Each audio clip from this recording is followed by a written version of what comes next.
From this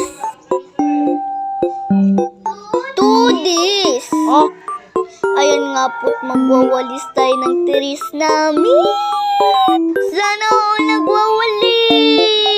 Hindi ganun, no? Hindi kahirap magwawali.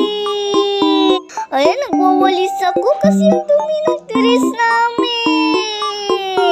Kasi meron nang nakatambak na mga dumi. Hindi muna tayo maglalaro ng ganda-gandahan, ha? Nilabas ko ng mga dumi. At pinost ko. At ayan, dito ko na nilabas. At nagwawalis ako ng pabalik-balik. Ayan na nga, nagwawalis yung bae. Di ganun, no? Naglakad ako para ipop. At ayan, nagmamap na yung babae. Sorry nga at super silaw ng camera. Dito na nagtatapos guys ang vlog. Kaya naman.